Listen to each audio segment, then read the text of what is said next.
Welcome to Make Your Own Fun. I am here with Aiken, South Carolina's own Lori Comshaw. She's a personal trainer, a world traveler, an organizer of events, and just all-around fitness guru. Welcome to the show, Lori. How the heck you doing? I'm doing good.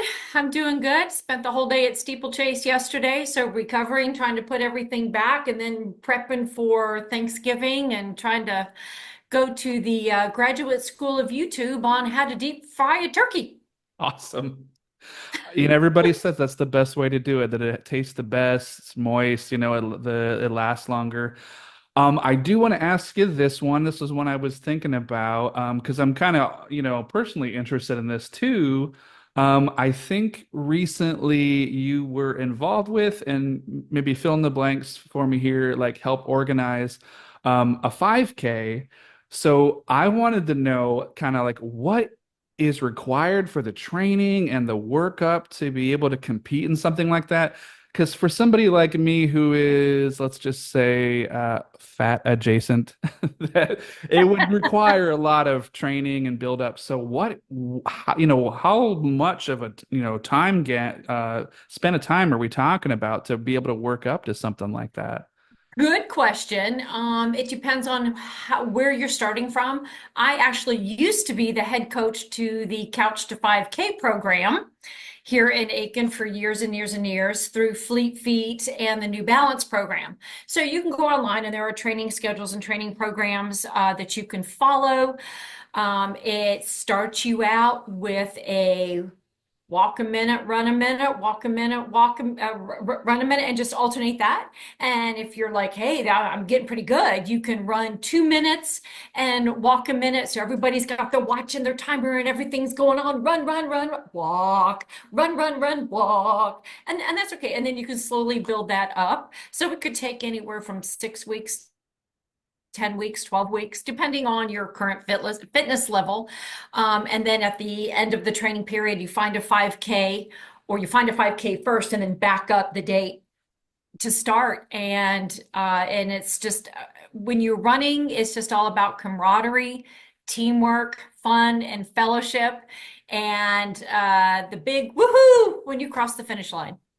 Okay, so we've seen it in movies. I'll just reference an old movie because it's fun, like Rocky 4, where he's like running up the hill and like snow and pulling like Mhm. freaking tree trunks behind him. We know that's not really realistic. So having done something like this, are there symptoms or warning signs of, with either within the training or like, in a race like that itself, where maybe you're doing it and then your body is just like, whoa, this is not happening today. Danger, Will Robinson. So I kind of, yeah. So yeah, speak on that a little bit because I think people would like to know, like, That's terrifying. Yes, I have experienced that. Normally it's called hitting the wall. okay, When you hit the wall, where you have gone through all of your glucose in your bloodstream, you've run through all of your muscle glycogen in your muscles, and your body goes, I'm done. nice And try. Yeah. yeah, nice try. Maybe next time. And so that's where proper nutrition and hydration and being able to get those long chain carbohydrates into your system and train for that. I mean, you can't just go out and pull a 20 miler out of your butt and expect that to be Yeah. okay. It's Right. not. So it's called hitting the wall. And whether it's a 5K or a full marathon or an ultra marathon or a full Ironman, it is just all about the training and the nutrition and the hydration. And there's a big thing called hyponatremia. So, crazy story. Years and years ago, when the Wii first came out, there was a Charlotte radio station in Charlotte, North Carolina, that held a competition. It was called "Hold Your Wii for a Wii." And so these mothers were like, I'm gonna get a Wii for my kids because this is the new fun thing. And the radio station was warned that there could be some health consequences for drowning your body, adding too much water at one time. And that is something that can happen when you're doing a marathon or an ultra, when you just hydrate water, water, water, and you don't replenish the salts, the potassium, the magnesium, and all the other electrolytes. So this radio station held this competition, and so they're drinking water, drinking water. She actually died from drowning her body for a Oh, game. So there people have cardiac events and extreme health issues with doing extreme sports or doing something extreme like that and getting your body out of homeostasis, a homeostatic state of being with water and electrolytes and including sodium. okay, cool. All right. So we've jumped in the water on that one. So let's go back in time, hop back in your way back machine of choice. It can be a DeLorean, whatever you want to, and let the folks know how and why you got into personal training. To be honest, I got into personal training because I had three small kids. I had three children in 4 years, and the Wow. gym had a daycare.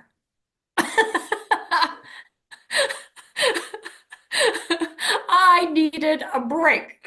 And we were living in Washington State, and I didn't have family out there, and Oh, I that's needed a rough. break. Yeah.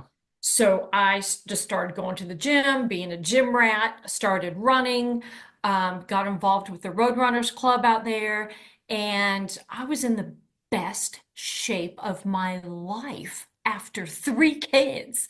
Like, how does that happen? I'm in my 30s and I'm like, super thin and strong and running 10 miles every Saturday, half marathons all the time. And people started asking me, you look great. What are you doing? What are you doing? And I thought, gosh, I'm really not qualified to start doling out health advice. And so I thought maybe I should get certified as a personal trainer before I start doling out this advice. So I researched, I talked to the people at my gym, and I picked an NCCA accredited company called ACE, American Council on Exercise. And in 2005, after a year long of studying and being mom, I got my ACE certified personal trainer certification. Awesome. That's awesome. So okay, so let's move up a little bit in time. So that's how you got your foot in the water, but I think it takes a special certain kind of someone and kind of temperament to be able to work with seniors, I think, in that age bracket, and because it's just a different mindset. And especially when it comes to people recovering from injury and things like that. And, having seen you do it, and you're always Little Miss Sunshine with a smile. And I got to ask, what motivates you to work with seniors? Because I know people can be temperamental, especially trying to come back from an injury.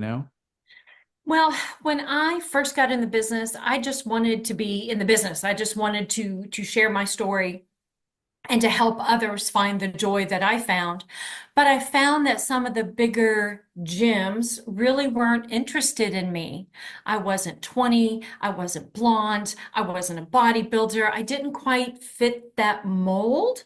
You weren't a And cartoon character, yeah. yeah, yeah, like, oh, look at me, it's all about me, look at me. And they're not all like that, don't get They're me not wrong. all meat markets, yeah. Right, right. For me, this door kept closing, that door kept closing, but the door opened up for me to be able to do my own business. And then that allows me to pick and choose who I want to work with and how I want to work.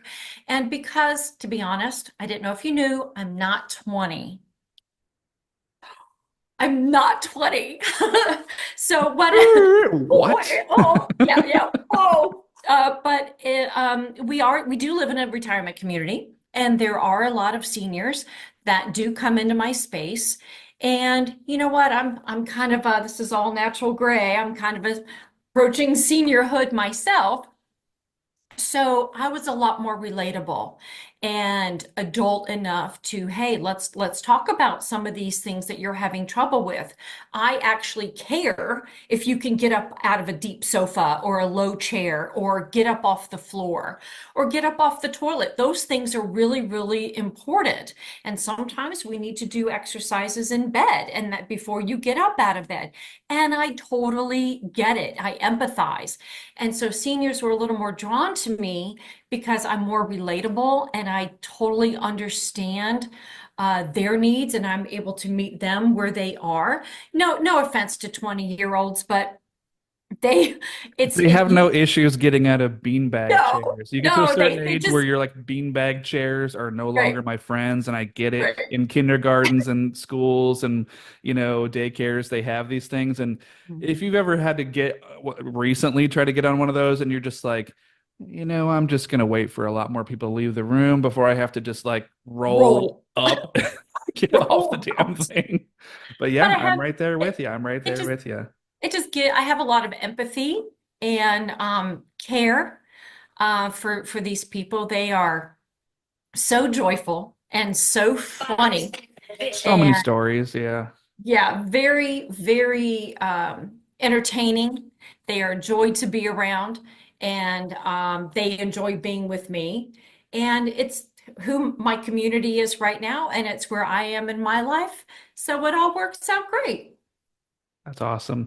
Okay, so this is something I really want to dive into you with. So I know through our conversations that are a huge motorcycle enthusiast, and I gotta know, I don't know, does that stem from a childhood obsession with like Mad Max or Evil Knievel, or was there something that you saw when you were younger that were like, I can do that? Dad, Ooh, okay. dad. My father is 85 years old and still riding a two-wheel motorcycle. Wow. I mean, is he strapped down with the metal bowl helmet, or what Nope, are we nope. talking about? He was a Honda, Goldwing, Suzuki, Yamaha, and I don't remember a time in my life that I wasn't on a motorcycle. Even sitting in front of my dad with my hands on the tank, as his arms were around me, and then I finally moved to the back and was just on a motorcycle my whole life. And then life happened, and we moved to Ravenna, and and then to the south and all over, and I got married and had kids, and my husband, before we got married, he used to ride a motorcycle. And then kind of him hooking up with my father, they decided they're going to go motorcycle riding again. And so my husband got a bike and I was just perfectly happy on the back. But about 10 years ago, a friend of mine, a peer, um, said she was riding a motorcycle. And I'm like, what? Maybe I should drive my own motorcycle.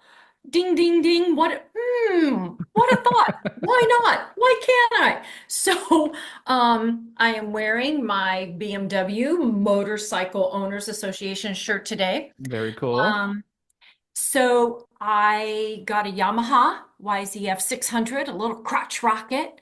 And my friends at Steeplechase were actually regaling stories about how when I would drop the bike and couldn't pick it up, and yeah, yeah, beginner error. And then I moved up to a BMW R1200R, took a big trip across the country to Montana and Wow. back. And that's where I met my friend Sandy. She's a retired ICE agent, and she had a BMW GS. And I'm like, oh, I can fit on a GS, a low suspension.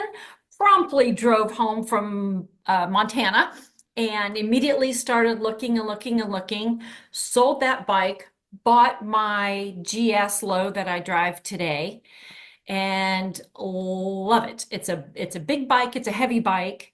Um, but not only do we ride stateside, but we will rent motorcycles in Europe and do European tours as well. That's amazing. I got to ask. So, Do you and your husband ever watch, movies, shows, commercials where people are doing, because you've been doing this for a while, and you watch people do these things, these stunts on these bike, and you're like, nope, no, Yeah, no, never yeah, do that. Nope, nope.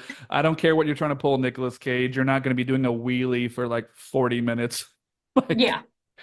um, Nope. I okay. value my So life. My life insurance is paid up, but yeah, no, the fear is to be like permanently injured, and those people just have a great gift, and that's what they do all the time. But no, I mean the scariest thing I do if I feel uncomfortable in a situation, I've done it twice. One was on the New Jersey Turnpike, oh which no. anyone who's been on the New Jersey Turnpike and Connecticut, and also one time on I-77 outside of Charlotte. I just felt like everybody around me did not see me. I felt like I was in Wonder Woman's airplane. I was totally invisible. And I'm like, these Was it at people, night? Were you wearing all nope, black? nope, No? no. I wear the high vis and I've got all the Cyclops lights and you cannot miss me. Because that's one thing my husband wanted to make sure that I was visible and safety, safety, safety, safety, safety. BMWs and motorcyclists have an acronym called AT-GAT, all the gear, all the time.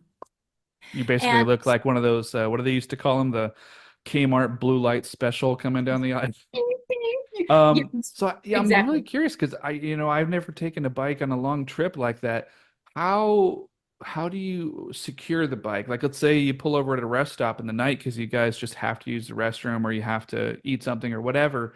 And I don't know how the secure. I mean, I know a bicycle has a bike lock, but how do you secure a bike? Is it similar where it's just there's no way somebody could walk off with it and just pop it in neutral or something like that?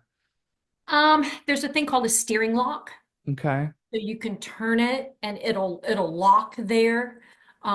If somebody really wanted to do it, I think you can override that and break into it. Do you guys, I when you go to like diners and stuff on the road, do you just make sure I mean, I even do this with my car. So do you just try to sit if you can pick where you're sitting that you can have eyes on it at all times? Yeah. Usually, yeah. My bike is such that my tank bag is too tall because I'm low suspension. So I'm like this little midget on this bike. I'm like a like child-sized Do person you on have the this big handles bike. like way up here? No, no, Like no, one of no those old ape, no, school? no, no. It's a touring sport bike. Um, but a tank bag is hard to secure. So I don't have a tank bag anymore. But what I bought is a thigh bag. Oh, okay. A thigh bag. So it wraps around my waist, and because I'm left-handed, it wraps around my left thigh. And so this bag is on my person all the time. So if I have some cash, if I have my stuff that I want to keep really handy, my phone, it is in my thigh bag and it goes with me. Yeah, I would hope so. I can't it's hard to look like a badass if you've got a fanny pack and wearing Crocs or something. Yeah, I've seen people do it on no. the road and I'm like, what? Mm-mm. Okay. No, no, no, no, no. Steel toe, good boots, good slide gear all the time. Gotcha. Okay, so I got two words for you for this next question, and I know I can't wait to be regaled about this. So here they are. Romanian trip. Let's hear it. Oh, we planned this trip with Adriatic Motor Tours. My dad is full-blood Romanian, so I'm half Romanian, and so it was just kind of really special to go to Romania. So Adriatic Motor Tours had this tour to go to Romania, Bulgaria, Greece, and Turkey, and then back to Romania. So we were supposed to go in 2020, and of course, COVID hit. Hmm. And right after I went to Montana and I bought that GS, the second day I had it, I dropped it on my foot and broke my foot in God, 3 places. And I currently have 13 screws and 2 plates in my left foot. you So I are the had, bionic woman. Yeah. yeah, and I can still run a 5K.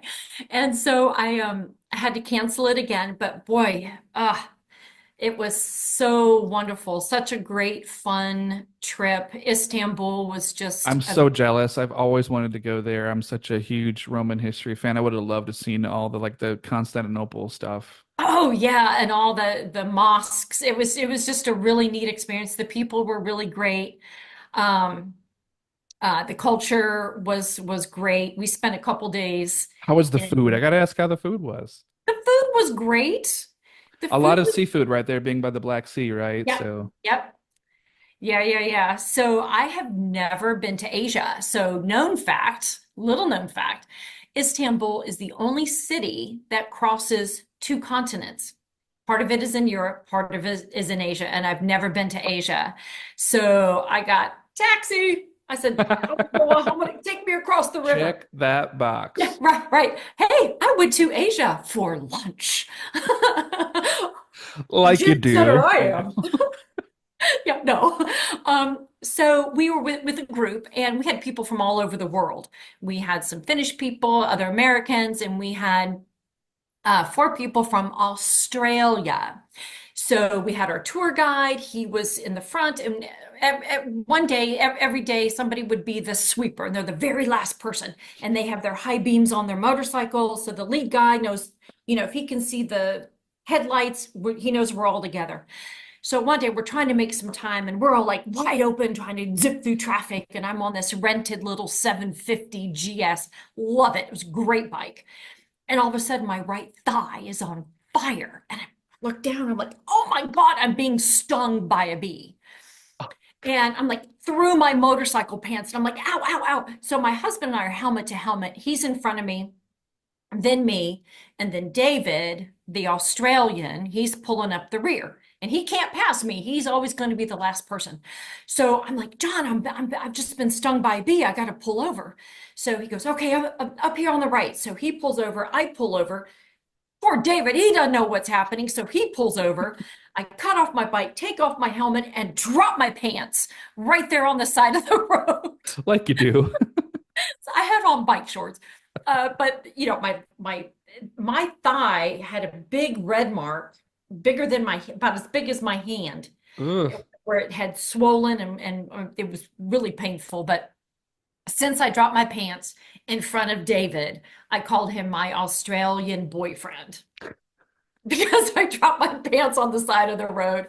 And crazy enough, he and his buddy that was on the trip with him, Jeff, they were coming to the Eastern US to do a motorcycle tour. They were flying into Toronto, coming down the East Coast, going to go back up through Middle America, and we were going to hook up and ride together. And I was going to get to see my Australian boyfriend again. It was going to be fun times.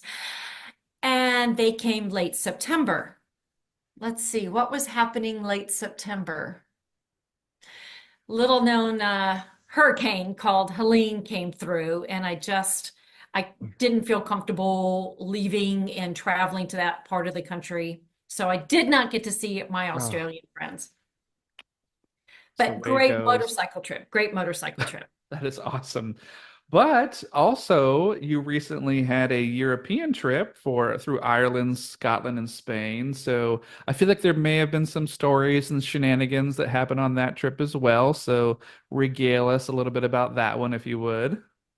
In May, my husband and I, he's Gregor, so he's Clan McGregor. So we did a Scotland and Ireland tour, best of Scotland and Ireland, and got to take a boat trip on Lake Lomond, see where Rob Roy was hiding out from the English. That's cool. Dipped my feet in Loch Ness. I There you did not go. see Nessie though.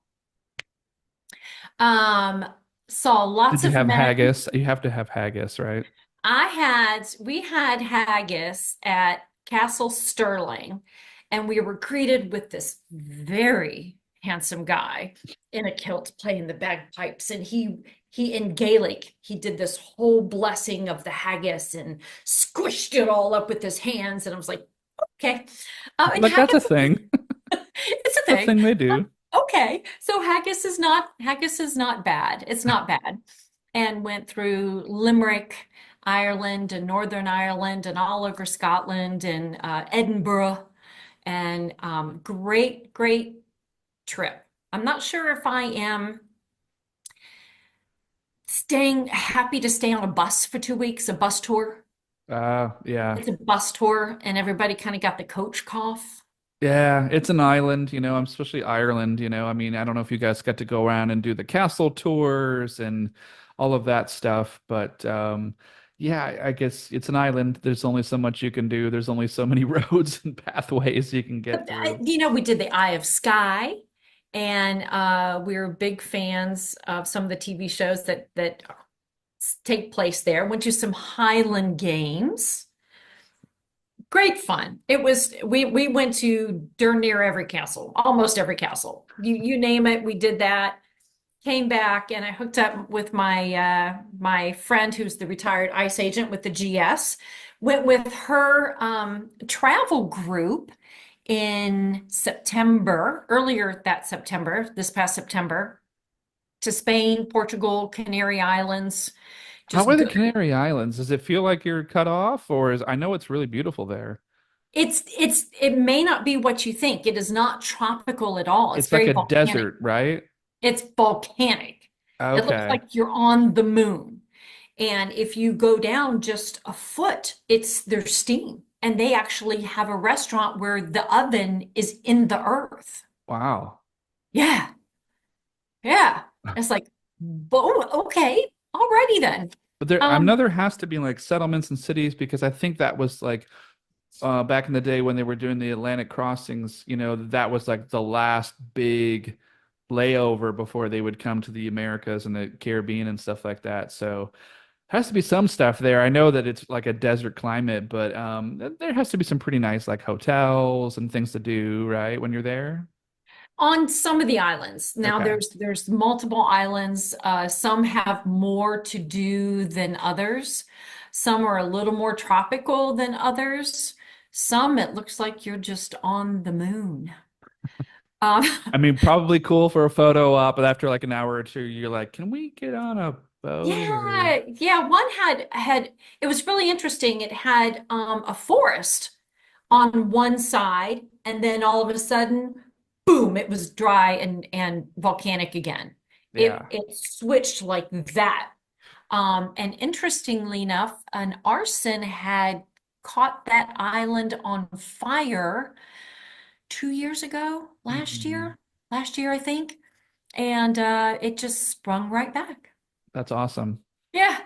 I don't know what they would do if they couldn't really get to the stuff they need, but all right, well, let me ask you this. So, what is a sport that you've always wanted to try, but you haven't tried yet? I feel like you've done a lot. I mean, are we to the point now where you're doing extreme sports like base jumping and skydiving? Yes, I have been skydiving. Was it My daughter terrifying? I talked. mean, is your mind like, I am jumping out of a perfectly good airplane. What is wrong with me? Right. I have to blame my daughter on that one. She talked me into it, and so we did that together. That was fun. At this point in my life, I am going and doing, and I'll go whitewater rafting. One bucket list between me and you and anyone listening. I would like to go out and kayak the Colorado River. Oh, okay. Yeah. That would be Yeah, really like cool. Whitewater rafting, right? yeah, whitewater rafting, but not, I mean, I've done the Nantahala and some stuff on the East Coast, but to go out west where you are really camping out there Yeah, yeah, yeah. and you're guided tour, it's a guided tour. Um, I think that would be Would you come all really, the way through like the Grand Canyon and stuff like that with the Colorado I River? I think so. I had a client years ago do it, and he was older. And the tour guides, the rafter guides, they actually wanted to know his VO2. And so I'm like, wow, that's really cool. They wanted to make sure that he was fit and able to handle the stress and what it was going to take to whitewater raft the Colorado River. So I I'm mean, like, that is not a short trip. no, What are you no. thinking? Like 2 weeks or something, right? I think that maybe I haven't, it's in the back of my mind. I just haven't pursued it. We're so busy, going out to 2025 next year, which will be the Eastern Adriatic coast. Our next big motorcycle trip is we're going to fly into Ljubljana, Slovenia. Wow. and do Bosnia, Croatia, Herzegovina, Montenegro, the whole eastern part of the Adriatic coast. And then 2026, I know we've got it planned out.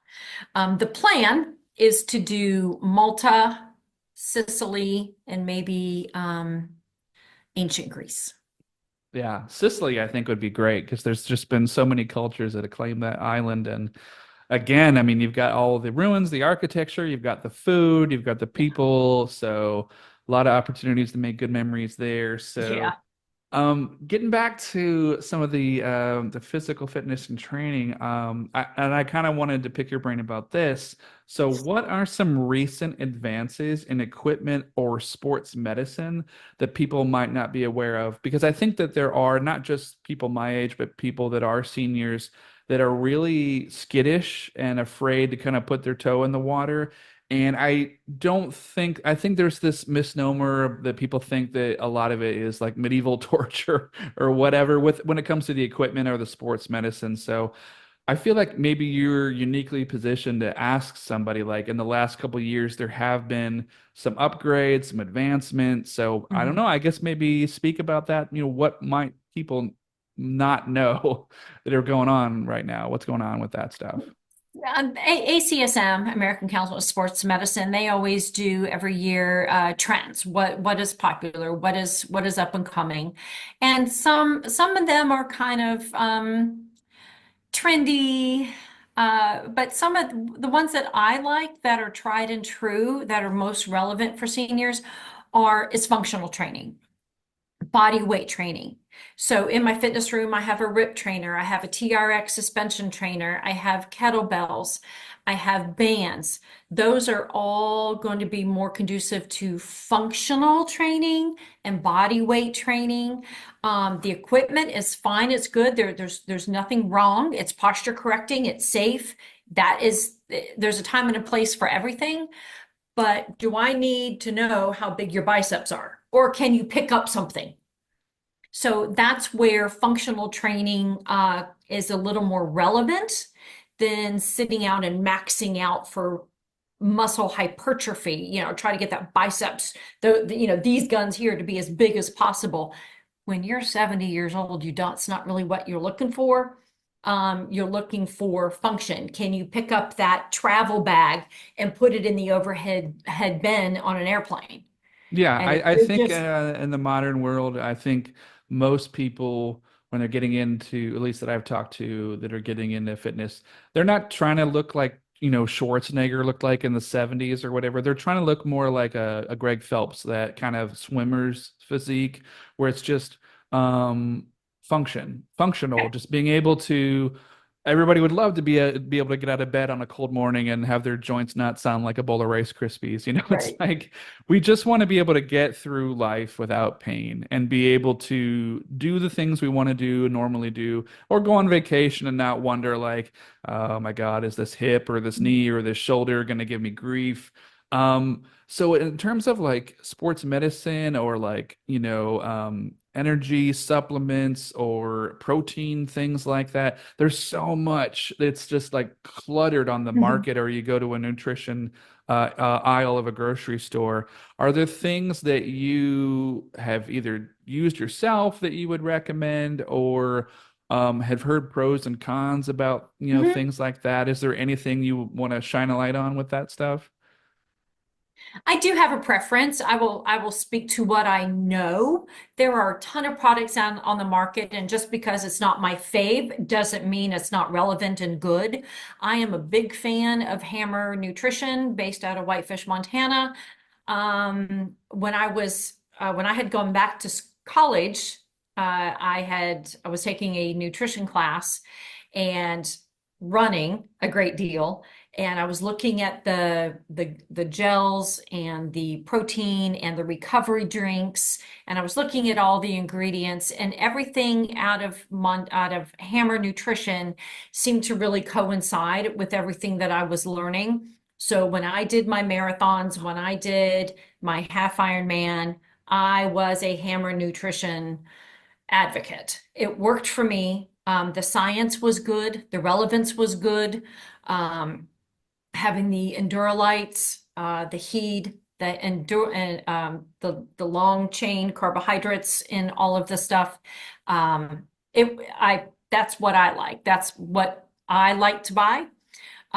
Some areas you can buy it locally. I think you could buy them at Fleet Feet, but it's not going to be something you see in the grocery store. But not Okay. saying that what is in the grocery store is bad or wrong. You'll just have to do your own research because so many new products came out, and I don't have the market in my clientele to focus on that because my Right. seniors are running a half marathon. Right. Well, I mean, just as an example, it's like it's also about what you bring to it and your work ethic and how much time you're going to put into whatever kind of training regimen. But I just remember being younger and they were like trying so hard to push all the GNC stuff. And I remember Mhm. briefly I tried it and I was like, well, this looks and tastes like Ovaltine. You Right. know, I mean, it's just, a brown powder that you mix in with whatever you're gonna have. But again, it's like that is not gonna make the difference. It's you're gonna make the difference about how much time, Mhm. patience, dedication, you can't just be a weekend warrior. You got to be able to Right. do this stuff. And I think there's this mentality out there of a lot of people, and it doesn't matter really your age bracket, but it's like the old snake oil, like miracle Mhm. powder drink, whatever, aspirin pellets, Mhm. whatever. And I think that people kind of get sucked into that thing where they're having the flu and they're on the couch and it's 3 o'clock in the morning and they're just flipping through channels and Yeah. they come across that like the old like infomercial thing where it's like, well, this will set off everything and the electrolytes in your Mm. body. And like, no, no, no, no, no, that's just somebody trying to sell you crap. Yeah. So there's pros and cons, there's good stuff, there's bad stuff. I just wish that the bad stuff wasn't so loud when it comes to the marketing, you know what I mean, like in terms Yeah. of like going to a CVS or a grocery store. I think if you have to do the hard sell, you don't have a great product. Um, I think with a lot of those things, if you are not really deficient in that area, you just have really expensive urine because you're just going to pee it out. Right. So, Yeah, well, it's so like the commercials. It's like these people yeah. are already, buff gorillas beyond repair. So it's like these people don't need that stuff in their life. It's like, the schlubs like me that are just like, well, will that happen overnight? No, it's not going to happen No, overnight. You got to put the no. time in. There is no diet. There is, they do have the pills now. We don't think I don't think I know of all the side effects.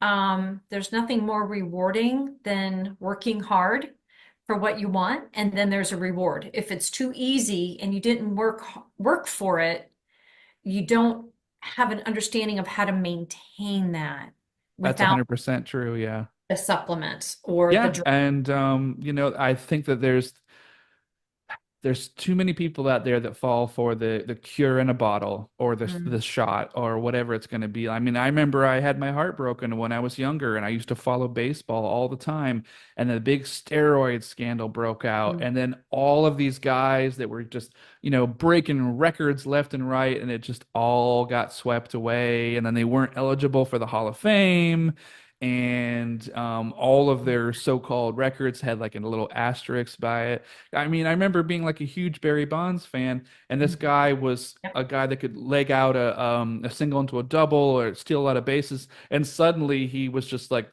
over a couple of seasons was like, and he was up at bat and be like, and hit a home run, and we're like, where did the ball go? Oh, I guess it was a home run. Yeah. But it was like, wait a minute.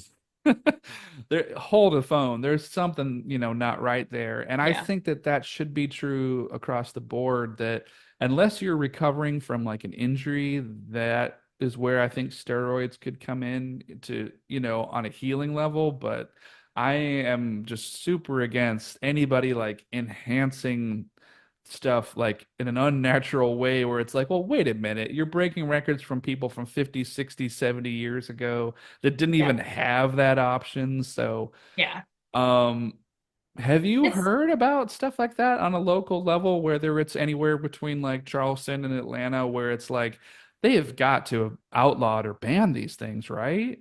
Steroids? Um, that's not my field. I do know a couple of people who were bodybuilders and swore they were clean and natural, but would have random fits of rage. And that's a side effect of the steroids. And also another side effect with steroids for men is gonad atrophy. Yeah. Oh, you mean the shrinking of the weenus? Yes. Yeah. And that's not good. So there are weird side effects, and I have seen pictures, and this is what just kind of is a bastardization of my industry, where they're doing, injecting, and then you've got this really weird, crazy, huge, and it's all body dysmorphia. Oh It is yeah. it's not healthy. Has nothing to do with health and wellness. It's all about fulfilling another need and trying to satisfy something that is lacking within them, whether it is love, acceptance, what they vision to be attractive. Oh, and it's Uh, the media too. It's like you yeah, know, and it's always been that way where it's you go into a department store or supermarket and you see the magazine covers by the checkout stands, you know, and yeah. it's really bad for women because you're supposed to have this gross like Stepford wife cloning thing where it's like, well, you know, she was beautiful, but then she ate a leaf. Yeah, well, to be honest, that I know enough about bodybuilding that when they go into a photo shoot or a competition, they do not drink water for Oh. days. They go into dehydration to really suck that skin up against the muscle. And they're like that for 5 minutes. So what you see is for 5 minutes. Oh, and also all the airbrush that money can buy. Oh. I'm like, wait a minute. You Well, see now them in it's real life, and AI. they're just like us, just hanging out with sweatshirts and t-shirts, and you're like, Yeah, yeah, now it's AI distortion. And I posted something recently on my social media, and I'm like, who thinks that's attractive? That's not that's okay. not the, no. No, I wouldn't want to date a no. woman that looks like a Barbie doll because it's like, well, not only did she look like she would break and trip and fall over those ridiculous heels, but it's Mhm. just like it doesn't look natural. It doesn't look like a real person. And it's the same thing that goes with guys on the cover of like whatever they call like Men's Health. And I'm like, really? And there's some guy that's like, if you're looking for the restroom, it's over there. Yeah, over there. Again, they are like that for 5 minutes. Right. And again, you don't know what kind of airbrushing and with all the filters and stuff on social media. It's not healthy, and I don't even go there. But I was really upset at this obvious AI generated picture of this older couple, and you know, she's made out to be like they're like in their 70s, and they are skinnier than Barbie with no skin sagging or not a single wrinkle. And I'm like, what are you doing? Yeah. That's And the not guy has like healthy. a shaved chest, and you're like, what? What? Yeah, totally The ripped woman abs. looks I'm like like, not even like an hourglass, but it's just like so sucked in that I'm like, oh yeah, if she it's sneezes, she's weird. gonna have spinal issues, It's weird and it's not okay. And I do my best to debunk that and say that is not okay. That's not what we're doing. I don't look that like that. I don't expect you to look No, like yeah, yeah, that. yeah. I'm I'm all more, about that stuff where it's like any yeah, woman I see in my life, it doesn't matter. My mother, my sister, my daughter, just or any stranger, I'm like, if you are hungry, please eat a sandwich. Eat it in front of me. I don't care. I want you to not pass out. That is the goal. Like, passing eat out is until bad. you're full, like, come on, don't go on a date and just be like, oh, this parsley is so filling. Yeah, Yeah, whatever. give me a I break. I always said my tagline, I like to train people from the inside out because Right. I am a degreed exercise physiologist. I really care more about your heart rate, your VO2, how is your lungs working with your heart, What is your cholesterol? What is your LDL versus your HDL? How are your triglycerides? Because it doesn't matter how ripped and buff you are if you're in a casket. It doesn't matter. So what matters is really what's going on the inside, and let the outside mirror what's going on the inside. But if you're great and fabulous on the outside and you're crap on the inside, you can still have a heart attack or a stroke. And that's not cool. And so Right. I'm really more concerned about your inside than how big your biceps are. Yeah, and I'm also concerned because I'm somebody else who probably has a way too much caffeine on a daily basis, but it's a little crazy when you go to restaurants now. Maybe not like the big, like I want to say like hotel restaurants, but stuff that's like, your Denny's, your whatever your chain restaurants are now. A lot of them are offering energy drinks and removing like tea, like iced tea and some of the sodas because the kids are just so caffeinated. And in my mind, I'm like, you have a metabolism like how much more do you need? Are you just wanting to cut out that 8 hour block of sleep and just I don't know. It's so weird, and this society has become this crazy caffeinated thing.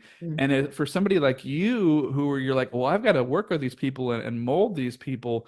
They're going to hit a wall before they even get into that fitness room with you. So is that Mhm. something where you're not only a record scratch, but you're like really concerned about with that, with caffeine with people?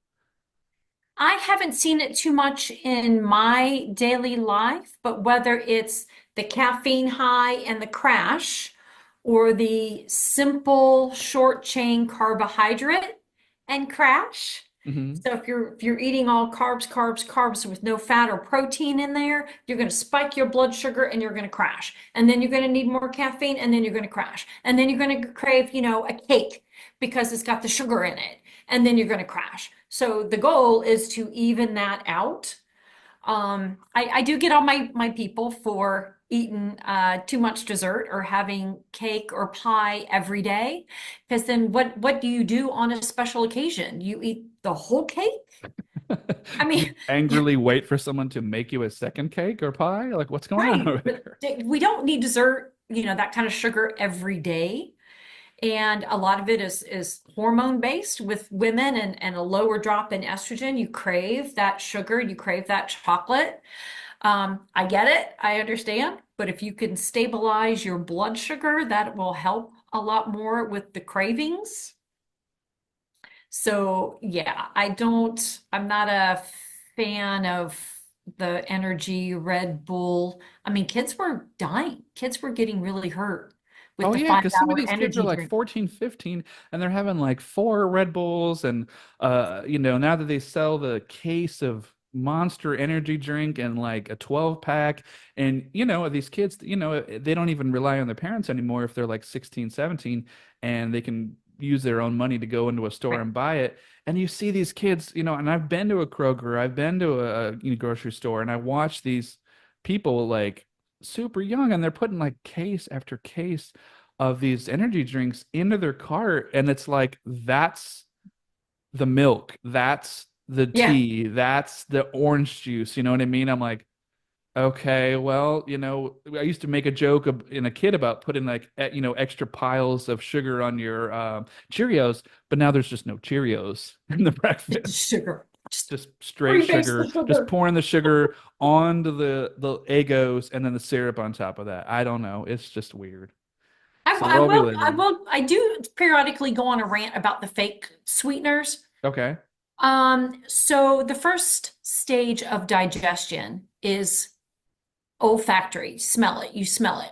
That is the first phase of digestion. So if you're ever at a park or you're somewhere near a restaurant or a barbecue place and you smell the barbecue, you start to feel it in your stomach because your stomach went, oh, okay, food's coming. So it dumps juices in there going, okay, I'm ready for some food.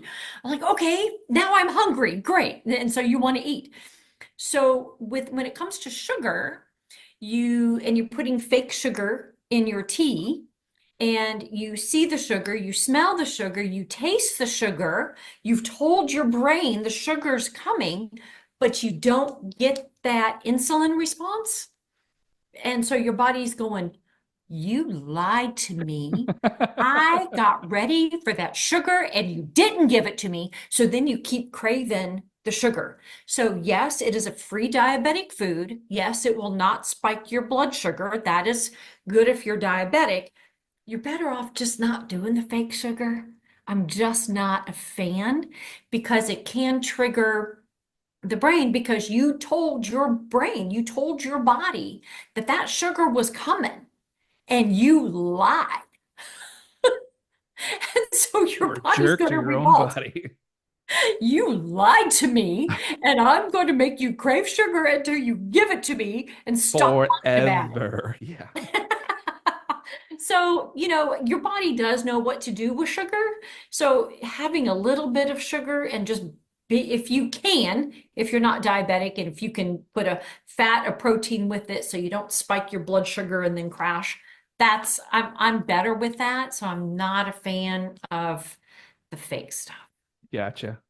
All right. Well, as we have been rapping for a little bit now, we will wrap it up. But I do want to ask you, what's coming up next for you, and where can the folks reach out to you and get your information online? Well, my website is loricomshaw.com. I do a boot camp, personal training, small group. During the summer, I do some water aerobics. I do some home work, not too much of that. And I do offer great stretching full body, neck, shoulders, hamstrings, a little massage. My clients call it Lori Love because it makes them feel so good. I need Lori Love today.